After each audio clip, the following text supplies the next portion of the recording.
বিশ্বকাপ এলেই বাঙালির ড্রয়িং রুম থেকে শুরু করে চায়ের দোকান সবখানেই থাকে উৎসবের আমেজ।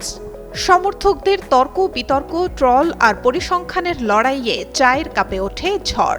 বিশেষ করে প্রতিপক্ষ দল কবে, কোথায়, কত বড় ব্যবধানে হেরেছিল সেই রেকর্ড খুঁজে বের করতে মরিয়া হয়ে ওঠে সবাই। বর্তমান বিশ্ব চ্যাম্পিয়ন আর্জেন্টিনার নীল সাদা জার্সিতে যেমন মিশে আছে অজস্র সাফল্যের মহাকাব্য, তেমনি লুকিয়ে আছে চরম বিপর্যয়ও। তিনবার শিরোপা জেতা এই দলটির ইতিহাসে সবচেয়ে বড় পরাজয়টি ছিল বলিভিয়ার কাছে। ১৯৮৫ সালের কোপা পাস দেল চাকো টুর্নামেন্টে বলিভিয়ার কাছে ১১ গোলের অবিশ্বাস্য ব্যবধানে হারে আলবিসেলেস্তেরা, যদিও সেটি ছিল আর্জেন্টিনার বি গ্রুপ। ক্লেমনের কিউআর কোড স্ক্যান করো আর ঘুরে দেখো বাংলাদেশের ঐতিহ্য। Clemon, clearly Bangladeshi. এটি আর্জেন্টিনার ইতিহাসে সর্বোচ্চ গোল হজমের রেকর্ড। এর আগে ১৯৫০ সালেও বলিভিয়ার কাছে ৮-৩ ব্যবধানে বিধ্বস্ত হয়েছিল আর্জেন্টিনা।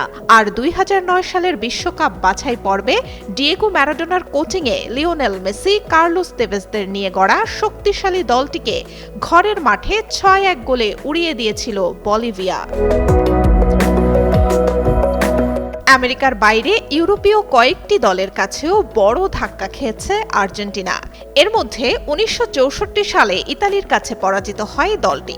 সেবার হজম করতে হয় ৭টি গোল। আর ১৯৫৮ সালে ৮-০, ১৯৭০ সালে ৬-০, ১৯৮৮ সালে ৫-০ আর ২০২০ সালে ৪-১ গোলে জার্মানির কাছে বিধ্বস্ত হয় আর্জেন্টিনার রক্ষণভাগ। ১৯৪৫ সালে দক্ষিণ আমেরিকার আরেক পরাশক্তি উরুগুয়ে আর্জেন্টিনাকে হারায় ৬-১ গোলে।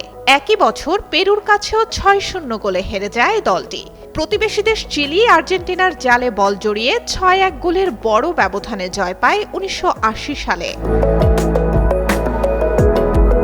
১৯৬২ সালে ৫-৪ গোলে প্যারাগুয়ে, ১৯৬৩ সালে ৫-৩ গোলে নাইজেরিয়া, ১৯৭৫ সালে ৫-২ গোলে সুইজারল্যান্ড পরাজিত করে শক্তিশালী দল আর্জেন্টিনাকে। আর্জেন্টিনার জালে গোল উৎসব করা অন্যতম একটি দল ব্রাজিল। আর্জেন্টিনার বিপক্ষে ১৯৭৭ সালে ৫-০ গোলে হারায় সেলেসাওরা। ১৯৯৬ সালে ব্যবধান ছিল ৬-২ আর ২০১৬ সালের বিশ্বকাপ বাছাই পর্বে নেইমারদের কাছে ৩-০ গোলে পরাস্ত হয় মেসিরা। তবে জয় পরাজয় হল মুদ্রার এপিঠ ওপিঠ। অতীতের এই বড় বড় পরাজয় আর ট্রল কোনোটিই কিন্তু ম্লান করতে পারেনি আলবিসেলেস্তেদের জয়ের গল্প।